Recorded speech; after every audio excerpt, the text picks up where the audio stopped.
Ladies and gentlemen, the proposition before this House is that animals should be off the menu. I invite Peter Singer to address this House with his arguments for the affirmative. Thank you very much. It's a great pleasure to introduce this topic on behalf of the team that I'm leading.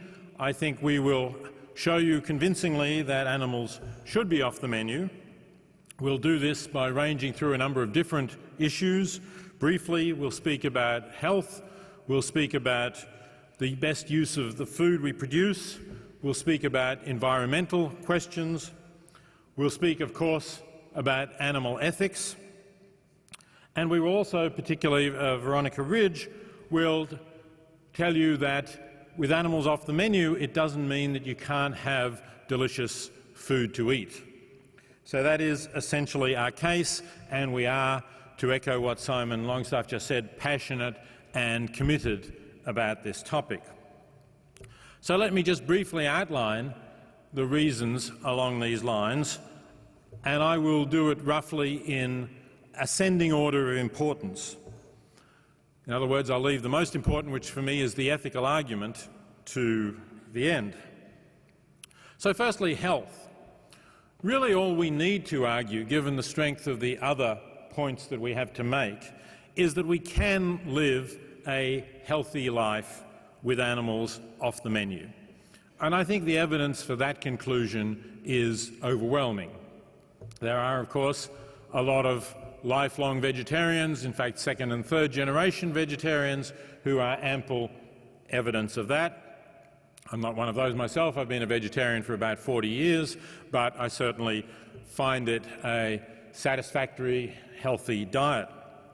And there is now accumulating a lot of evidence that indeed the eating meat is likely to be bad for you. Just last week there was a new study published in the Archives of Internal Medicine, led by scientists at Harvard, one of the biggest studies, a study that has followed more than 100,000 people for an average of over 20 years, so a very difficult, time-consuming study to do.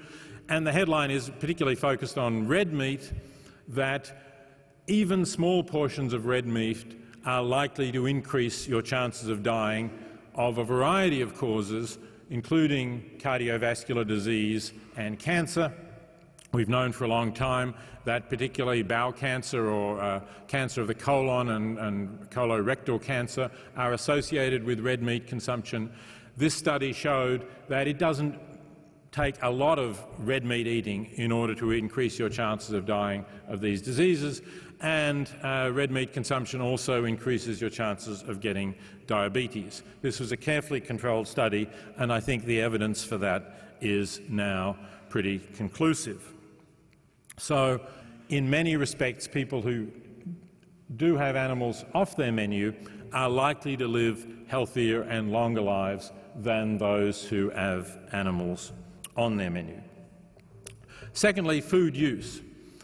We feed enormous amounts of grain and soybeans to animals, and in doing so, we waste most of the food value of the grains that we're feeding them.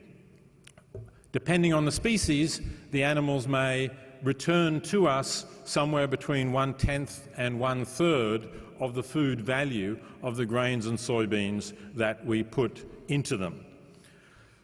Some people worry about the use of grain for biofuel, that this is raising world food prices and making it harder for the poor to be able to afford the grains that they need to live on.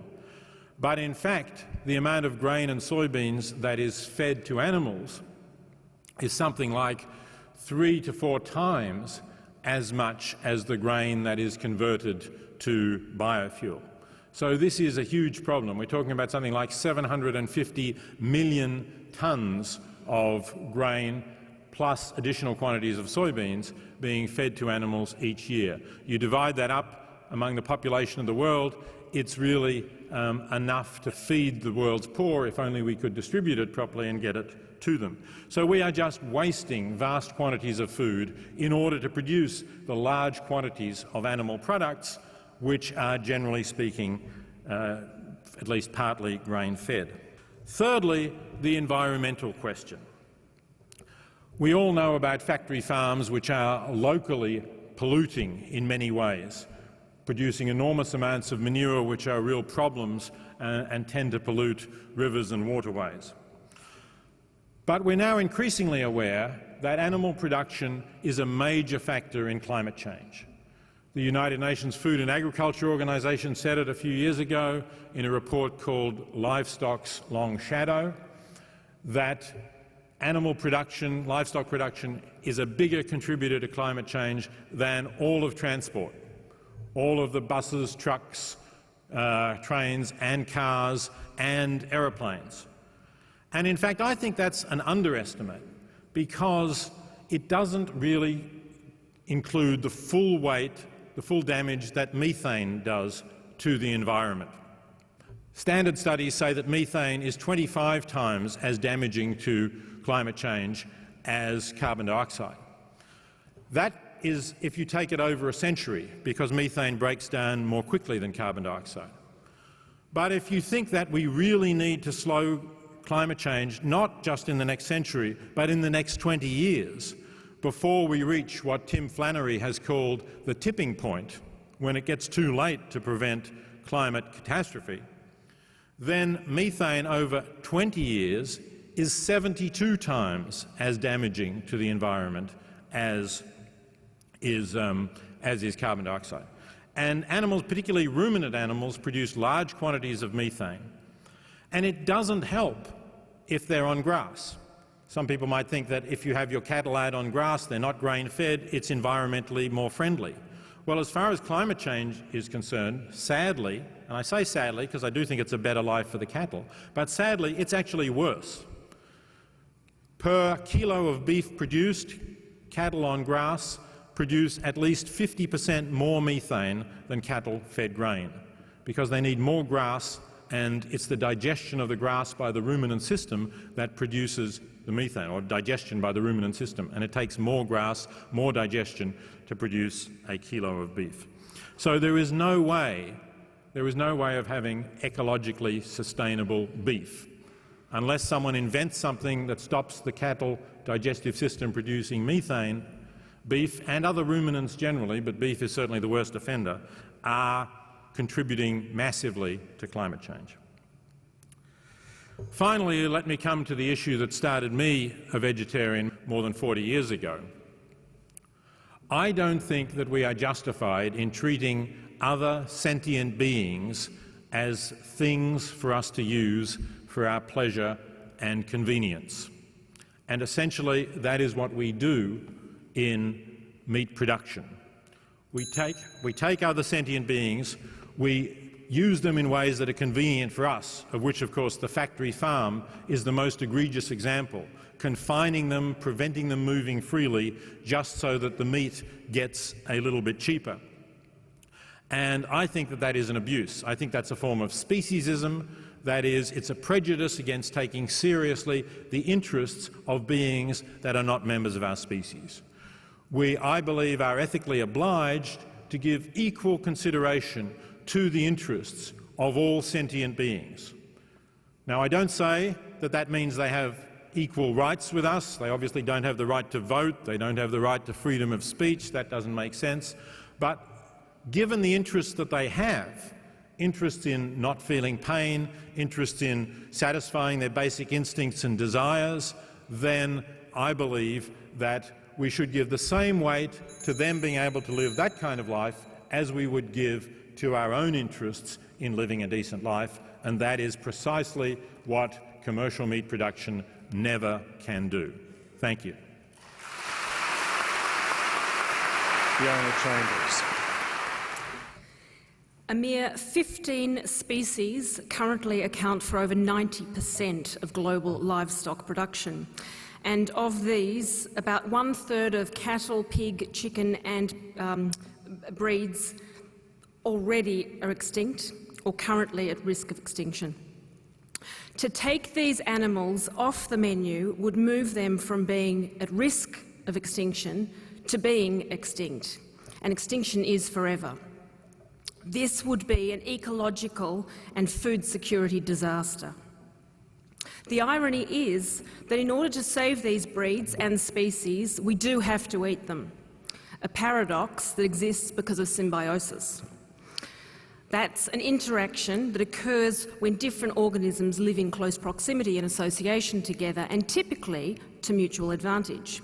So, for example, when a bee takes nectar from a flower, in payment for that, it transports pollen to other flowers to fertilise them. When an animal leaves a pile of dung on the ground, all the bugs come out from underneath and take that and use that pile of dung. Have we really come so far that we've forgotten the most basic laws of nature? I'm arguing tonight that animals should remain on the menu on an ecological basis, and I refute the statement that they should be off the menu. Indeed, the opposite is true.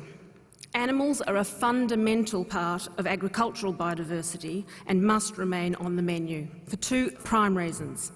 Firstly, animals are a vital link in the global ecology and as such are inextricably linked with the environment and the future of our food.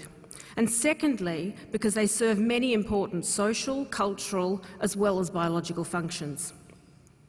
Animal welfare and sentience, however, are not, I believe, at the centre of this debate. Ecology is, and we ignore that at our peril. Far from being the ecological vandals they're made out to be, they fulfil a number of ecological services. They work in biologically diverse ecosystems that have evolved over thousands of years of evolution and domestication in partnership with humans. And at the heart of this relationship is the building of soil. Bacteria live in that soil. In a single gram of soil, there are billions of bacteria, and there are an estimated 60,000 species alone. Most of those are yet to be named, but what we do know is some of those bacteria are nitrogen lovers, and they take nitrogen from the air, from the atmosphere, and they make that available to plants. Nitrogen from the atmosphere that would otherwise be unavailable to plants or animals. Others are methane lovers, and the exclusive source of energy that they take is obtained by taking methane from the atmosphere. And it's research undertaken recently at Sydney University has shown that just 1 hectare of pasture has enough potential for these methane-loving bacteria to actually extract methane out of the environment that could be produced by 162 head of cattle. Now that's more than what you could run on a hectare. So it makes it methane neutral. It simply comes back to the management of our soil, the environment and the ecosystem, which includes the animals. What happens as well is you've got fungi in the soil that live at the roots, and those fungi transact and interact with the plants, providing they take carbon and they give the plants food and water. And this is where the animals come in. If you think about a tree has branches above the ground and roots below. With a plant, when the animals come along and graze that plant, they slough off the roots at the bottom, and that's what builds soil. The most simplistic arguments that I've heard to justify vegetarianism often compare the efficiency of just 1 hectare of land, comparing what animals can produce and what plants can produce. But this doesn't take into consideration the fact that you cannot crop year after year after year the same bit of ground. You take that same bit of ground and you put a pasture phase in, and animals form an intrinsic part of that rotation. We need to be farming for the future, for our children's future, for our children's children's future, not just for now. The best way to achieve sustainability is through rotating and alternating arable paddocks between cropping and pastures. An animal phase incorporated into the cropping rotation can provide the perfect ecological balance. Managing the grazing systems by how often and for how long the animal grazes, mixing the species of animals that you use, sheep and cattle, for example. A skilled farmer works in harmony with the ecosystems so that the environment does truly stay in balance. This is not something that has to occur always on a small scale. This can happen on a large scale too. And we see examples in Australia where millions of hectares are run in exactly this way with low-impact grazing systems. So I disagree that animals cannot be raised in a humane and in an ecologically sustainable way. The environment has been created so that it can take up every bit of methane that these animals give off. In terms of the social and cultural functions of livestock, we see examples all over the world where people live in harmony with animals.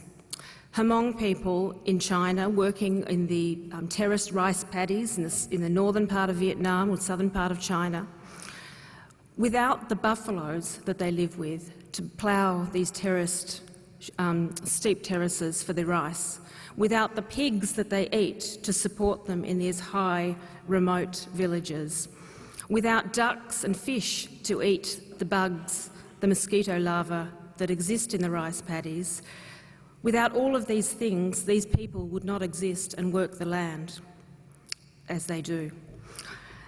They would not then capture the rainfall in these mountainous areas and stop the erosion. Well, that rainfall would go downstream and cause erosion, and the fertile deltas downstream would not be able to grow food for their populations. Ecological farming is the key. In 1543, Copernicus first suggested that the Earth revolved around the Sun and not the Sun around the Earth. It took 70 years for Galileo to support these same views, and he was tried for heresy by the Inquisition, sentenced to spend the rest of his life under house arrest because this view questioned the strongly held beliefs about the dominant position of humans and the supremacy of God. It only took 400 years to the Vatican to issue a formal apology to Galileo, so we now know that the Earth does in fact revolve around the Sun. Animal welfare and animal sentience are important. They're important just as the Earth and the Sun are important, but they are not the central issue.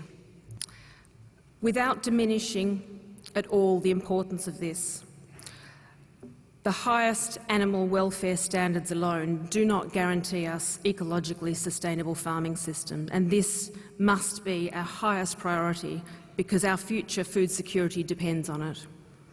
FAO supports this view and has stated the conservation and sustainable use of biodiversity for food and agriculture play a critical role in the fight against hunger by ensuring environmental sustainability while increasing food and agricultural production. Thank you. Philip Woolen.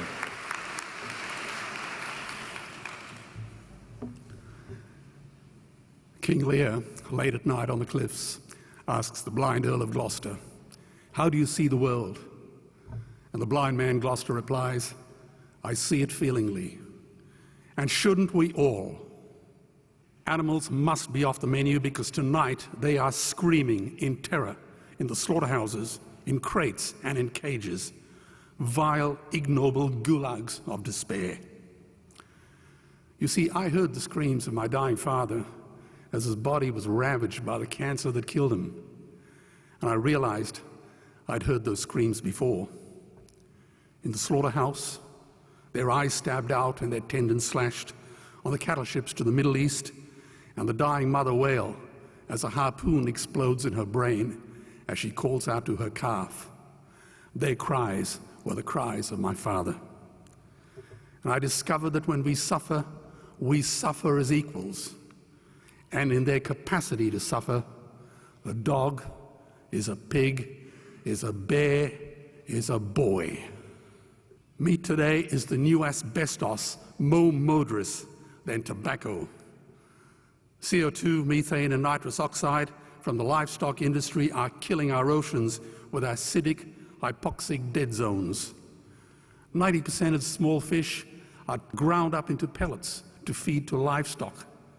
Vegetarian cows today are the world's largest ocean predators. The oceans are dying in our time. By 2048, all our fisheries will be dead, the lungs and the arteries of the earth. Billions of bouncy little chicks are ground up alive simply because they are male.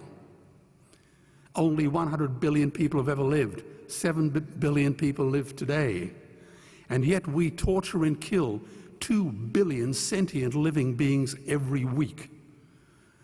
10,000 entire species are wiped out every year because of the actions of one.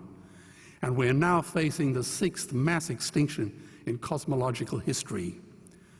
If any other organism did this, a biologist would call them a virus. It is a crime against humanity of unimaginable proportions. But happily, the world is changing.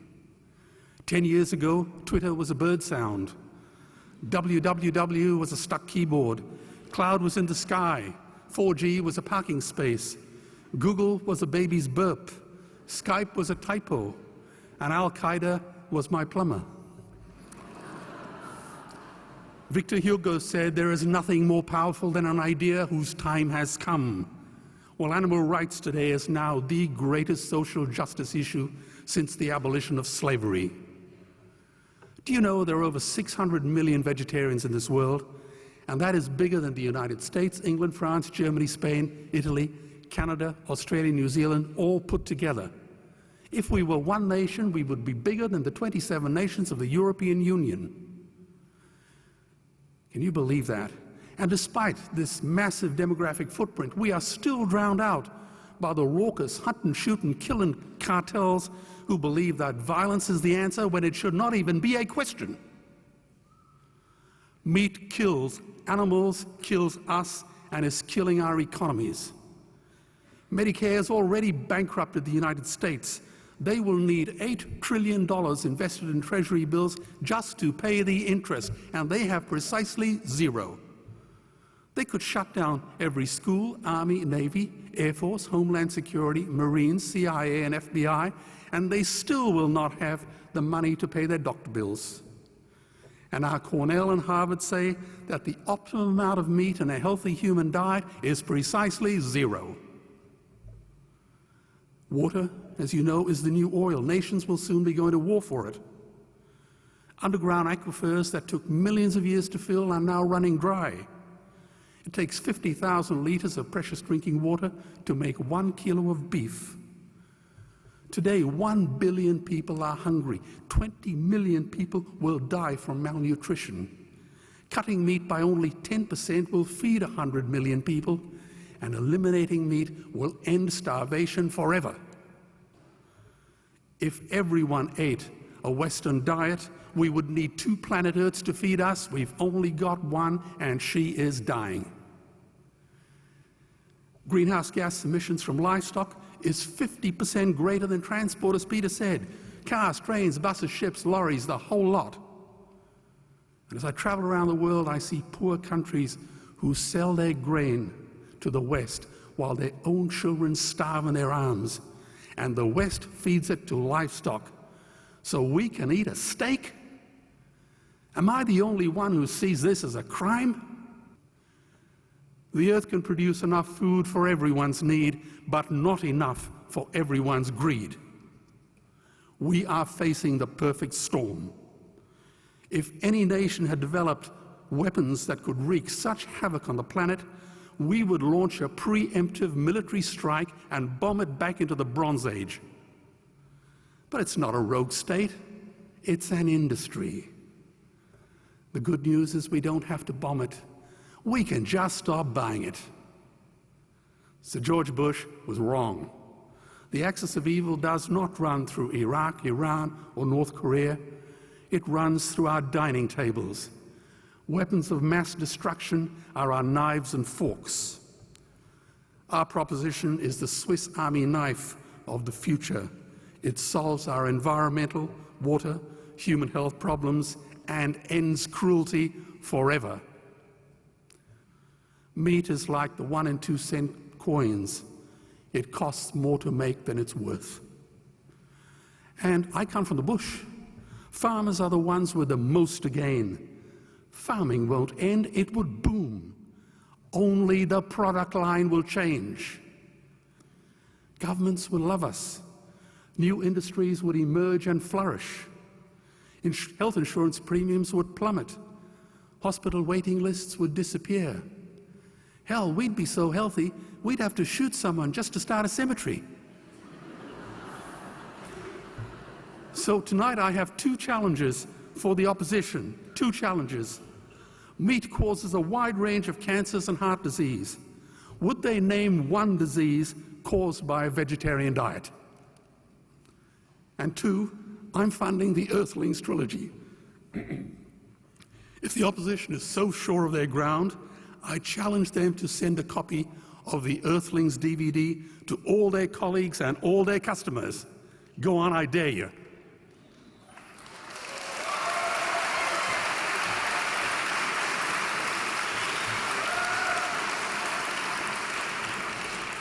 Animals are not just other species, they are other nations, and we murder them at our peril. The peace map is drawn on a menu. Peace is not just the absence of war, it is the presence of justice. Justice must be blind to race, color, religion, or species. If she's not blind, she will be a weapon of terror. And tonight, there is unimaginable terror in those ghastly Guantanamos we call factory farms or slaughterhouses. Believe me, if slaughterhouses had glass walls, we wouldn't be having this debate tonight. You see, I believe another world is possible. And on a quiet night, I can hear her breathing. Let's get animals off the menu and out of these torture chambers. Please vote tonight for those who have no voice. Thank you.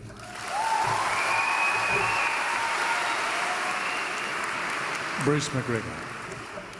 Well, I'm on a hiding to nothing, aren't I?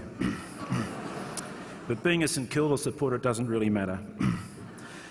There are two main points that I shall put against the proposition that animals should be off the menu, and these relate to human society and ecological sustainability.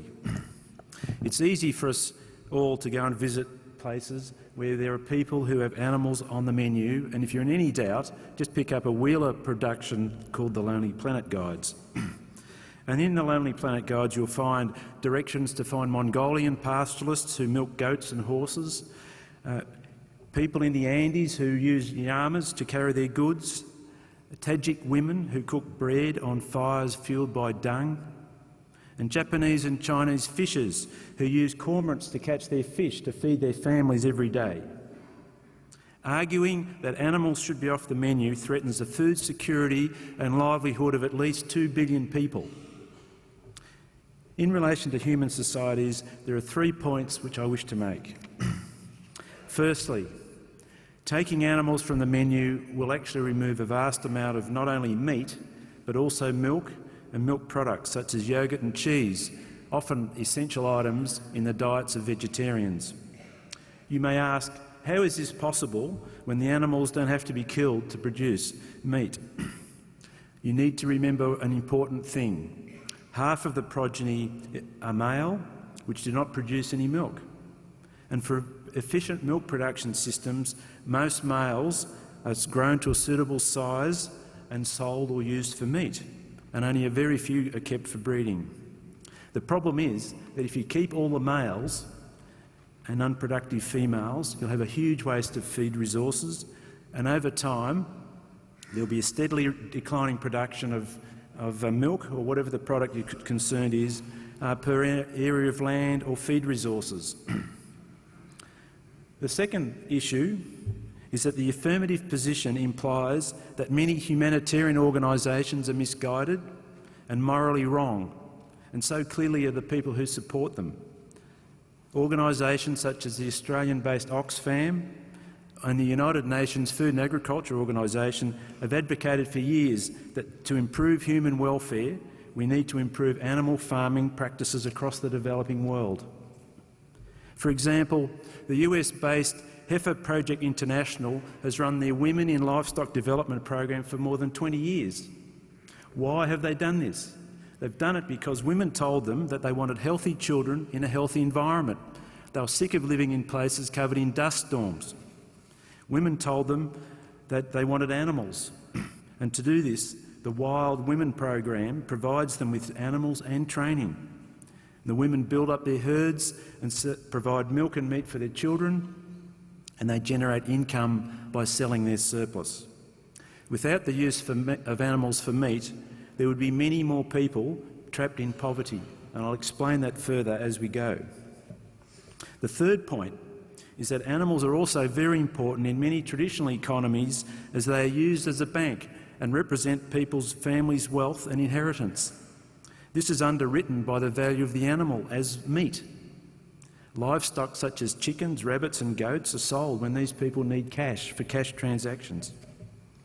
Thus, if all markets were removed for meat by the stroke of the affirmative team's pen, food production will decline, food prices will increase, and 2 billion people will head towards starvation, probably losing their life savings and inheritance. Does the affirmative team really think these people are morally wrong? Have they considered all the implications for a large slice of the world's population by taking animals off the menu? I don't think so. So I've purchased a small gift from Oxfam to remind them of these issues. They include a card about chickens, duck and goat. The goat card says it's gruff, tough and does heaps of good stuff.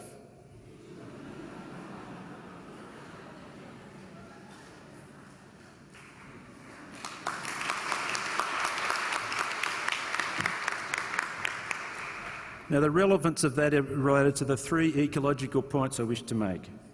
Firstly, animals produce a lot of nutritious food from materials that humans cannot eat. Animals do this in a range of harsh environments such as mountains, deserts, tropical forests and drought-prone savanna, places where people live. Grazing animals convert vegetation of absolutely no nutritional value to people into high-protein meat. Animals produce food where crops don't. They also convert a whole lot of material that's unaccepted to humans, such as crop residues, byproducts of processing, and unmarketable quantities of vegetables, fruits and cereals. Similarly, fish, eels and other aquatic animals convert water-based foods into high-value meat for humans. There are many systems where various wastes and products are fed into ponds, thus feeding fish to provide food for humans and animals. Only 38% of the world's land surface is agricultural land, including 11% that's arable, used for crops, and about 2% for permanent crops like orchards. Is it the affirmative position that we should cease producing food from the other 25% of land which can support animals but not crops? Is this true? The second ecological issue is that the natural surplus in many natural populations can be sustainably harvested for human food. Humans usually overlook the fact that natural losses occur in every ecosystem, because without natural losses, each ecosystem would become overstocked with ageing and diseased animals. Depending on the system, a half or more of each generation is naturally lost to disease and predation. Thus, in a well-managed system, natural losses can be harvested for meat. Obviously, this is only acceptable if the ecosystems are managed carefully and sustainably. I'm not here to advocate harvesting of endangered species or the exploitation of threatened ecosystems, but there is evidence that farming of endangered species can help with their survival. An example comes from North America, where native North Americans had complex cultures related to the migration of American bison. They had cultural limitations on the harvesting of the meat.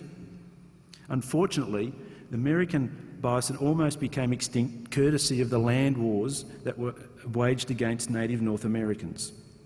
By the early last century, there were only a few thousand bison left, but they were saved in large part because of the number of farm bison, which increased rapidly. And in recent decades, bison have been used for meat and are now helping to restore degraded prairies. The third ecological issue is the environmental problems with cropping. Irrigated agriculture, for example, requires the extensive damming of rivers, disruption of ecosystems and degradation of land, including erosion, nutrient depletion, salt incursion and exotic weeds. All of these things are associated with cropping and land clearing. The alternative to cropping are systems of mixed enterprise agriculture, which Fiona referred to, where animals help to break disease cycles in crop systems.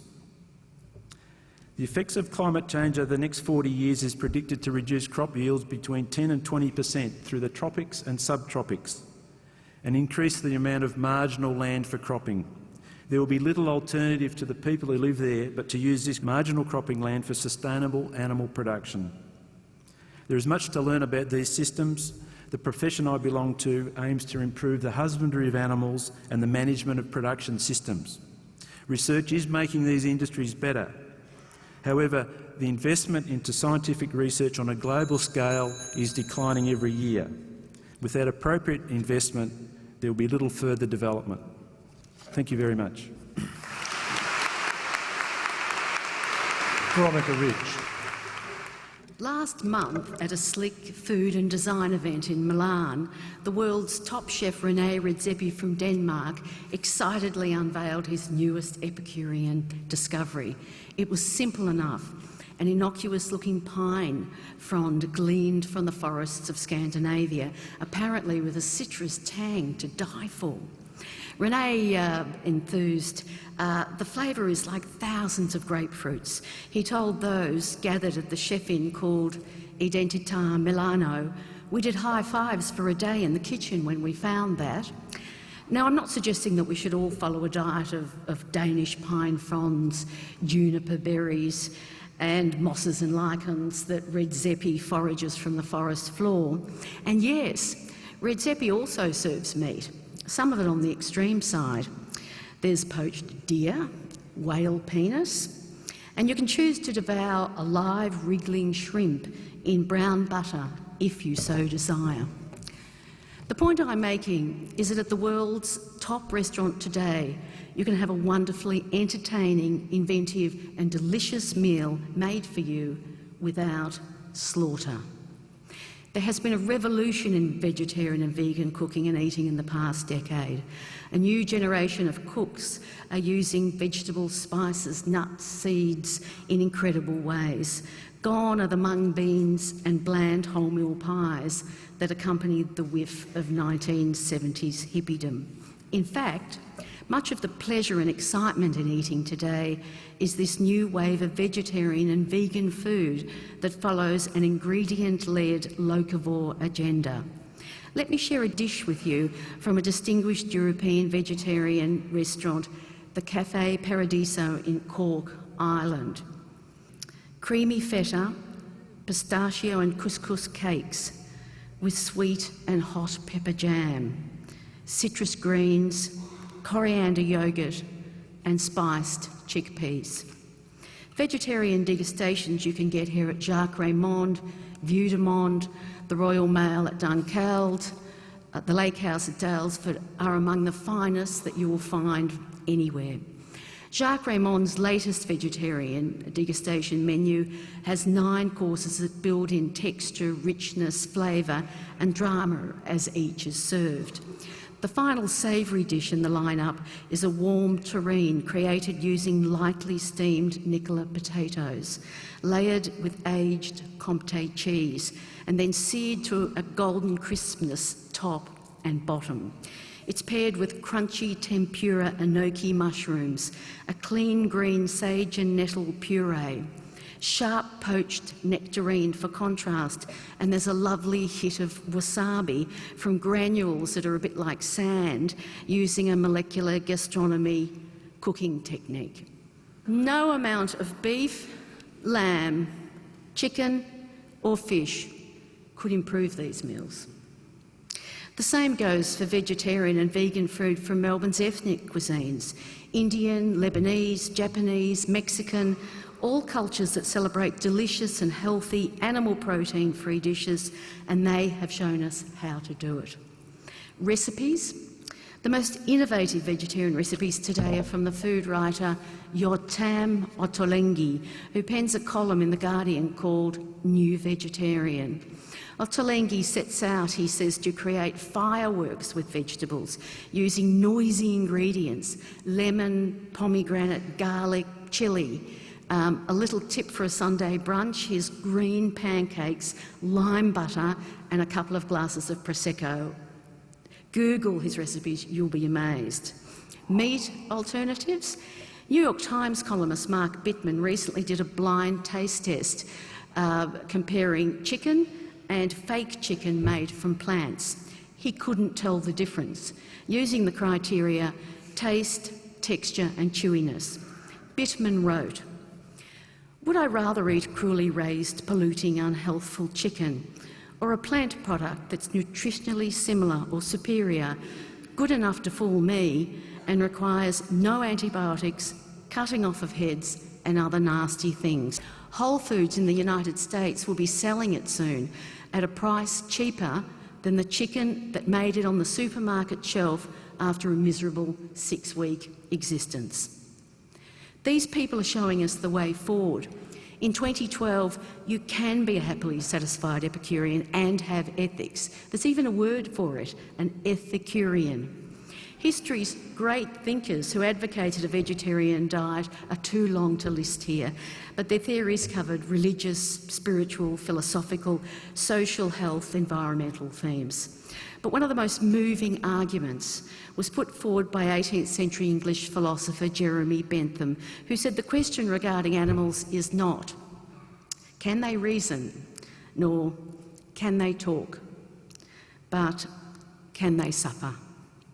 While animals can't speak in ways we comprehend and their intellect is lacking, they are entitled to be treated with care because, like us, they feel pain.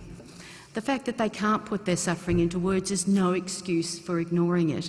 In fact, it puts a higher responsibility on we supposedly enlightened humans to identify their screams and help them. And of course, the modern landmark book raising awareness of animal rights, especially farm animals, Peter Singer's Animal Liberation in 1975. All these advanced thinkers, and yet the plight of animals for food hasn't improved much. Food production methods in the Western world, used since the 1950s, driven by a demand for ever cheaper food, are not only damaging our health and the environment, they have led to the inhumane, intensive farming of animals. Bruce and Fiona have mentioned the Mongolians and Chinese who do use meat in their daily lives.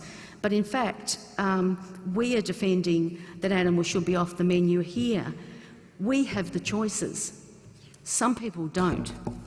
And too many people nowadays have been lulled into a sense of complacency by the thought that animals are slaughtered humanely, presumably then, therefore, removing any possible humanitarian objection to the eating of meat. Unfortunately, nothing could be further from the facts, as we have all seen in recent shocking footage, including an Australian abattoir.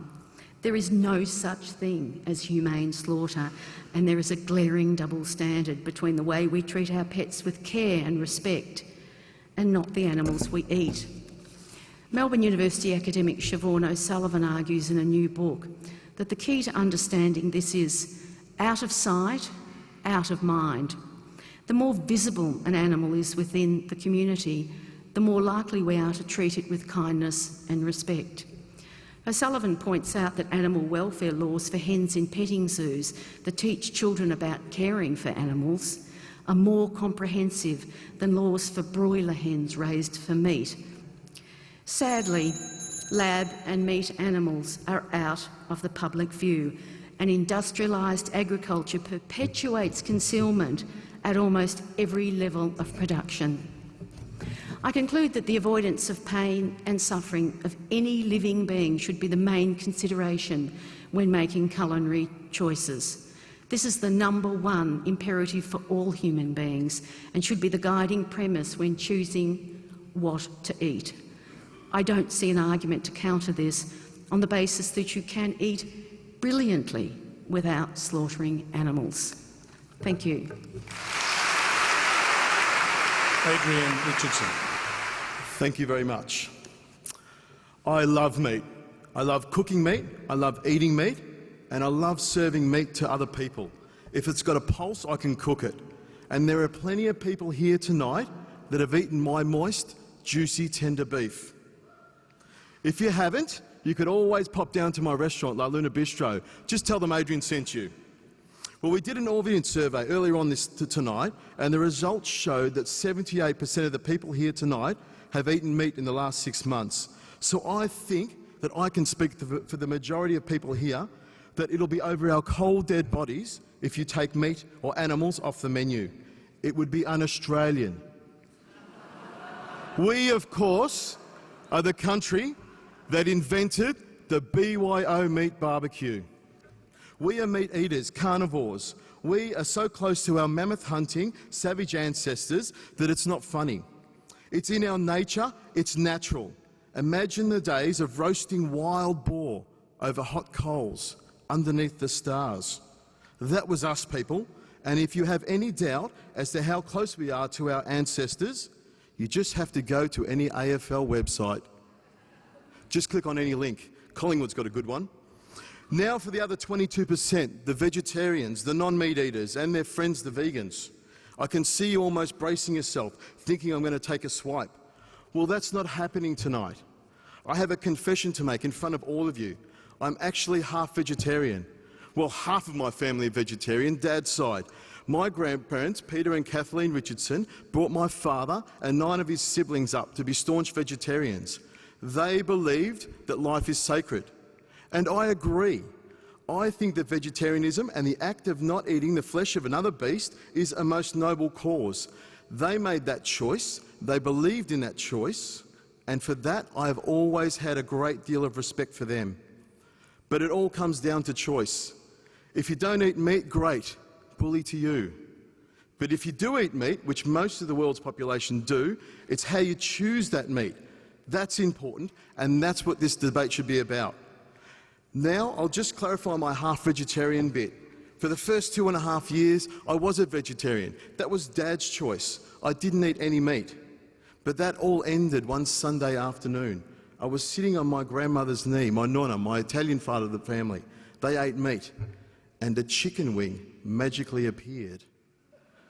I suspect a little foul play was at hand, but that chicken wing was devoured. It was devoured so much that the bones crumbled in my hands. And you know what? I made the choice from then on. I would eat meat, I would enjoy meat, and I would have respect for the meat. But a month later, my dad, the vegetarian, he was seduced by the same cunning beast. A whole roast chicken stuffed with rice, lemon and parsley, and a little garlic butter pushed underneath the skin of the breast to baste the chicken from the inside as it cooks. Now that's a little tip for you next time you cook a chook. Now I've heard much talk this evening about how eating meat is unhealthy. It will cause you cancer and kill you, from experts who's talking statistics and studies. We all know how well statistics and studies can be manipulated. Just watch an episode of Today Tonight. I can only talk about my own personal experiences. My grandparents, my dad's parents, the vegetarians, ate very well. They grew their own fruit and vegetables, baked bread and cooked and ate the most amazing vegetarian food. They ate a balanced diet, a very healthy diet. They lived into their 90s, healthy and very happy. And my grandmother, she'll be watching this later, she's alive and well today at 92. My mother's grandparents, the Italian side, the Ferrays, they ate meat. They ate pasta, beans, fruit and vegetables, much of it grown in their backyard as well. What they ate was just as healthy as the vegetarians. They cooked and served me the most amazing Mediterranean food, and they both lived happily and healthy into their 90s. So to hear the argument that eating red meat will kill you just doesn't wash with me. I think it's a load of baloney. I think it's information manipulation. You know what kills you? Eating too much meat kills you. Too many chips, donuts, hot dogs, pies, all of the processed crap that's offered to us today, and even more so our kids. That's the stuff that will kill you. We need to eat a balanced diet, and a balanced diet means that meat doesn't have to be eaten at every meal. Just by having a few meat-free days and eating lots of green vegetables is a fantastic start. And by doing only these two things, we can have a huge impact on the planet and our bodies. I have to also include this for the ladies and my wife. Chocolate is also part of a balanced diet. As far as I'm concerned, if you eat a healthy, balanced diet, there is no health reason for not eating meat. And it's up to us to teach our kids. Sit down, eat together as a family, talk to each other. Take the time to set a good example to your kids. And this starts by turning the television off. If you want to stop factory farming, don't buy supermarket meat. There goes my endorsement deal. And stay out of fast food stores. Go to your local butcher. Remember them? I'm sure there's a few ladies here that do. Your local butcher will listen to you. Tell him, I want Victorian grass-fed beef, free-range pork from Fiona, free-range chicken, and Australian lamb. We know what the Kiwis do to theirs. Believe me, a happy animal tastes so much better. And I know because that's what I use at home and in my restaurant. La Luna Bistro, if you didn't get it before. Buy Fiona's pork. We know her pigs are cared for from birth up until that last second. And I think if an animal has lived a good life wandering the fields, eating green grass and nibbling on daisies and drinking streams in the sunshine, as long as the death is fast and painless, I don't have a problem with killing animals. It's a natural thing to me, and I've killed a few. Fiona's pigs have all good days and only one bad day. And believe me, Fiona's pigs are delicious. If you make the choice and put the money into the hands of the farmers, growers and sellers that are doing the right thing, eventually we will see change. Last night I was watching television and a KFC commercial came on. They're using free-range chicken. They're listening to us. Another thing that concerns me are meat eaters that don't want to acknowledge the fact that the filet mignon they're tucking into, that's so juicy and tender, was once a living thing and needs to be respected. They're the ones that should be eating the tofu turkey, the soy sausages and all those other fake meat products. We know eating meat has an impact on the environment. Everything we do has an impact. So if we're eating less meat and using humanely reared, sustainably produced meat, don't you think that we're doing our bit to reducing the negative impact? For anyone to tell me that animals should be off the menu, I think is ridiculous. I think if we make the right choice, and that's what this whole debate comes down to, don't you think we can all enjoy a tender, juicy, grass-fed steak every now and again? Remember one thing, and this is the thing I want you to go home with tonight. Eat meat responsibly. Thank you very much.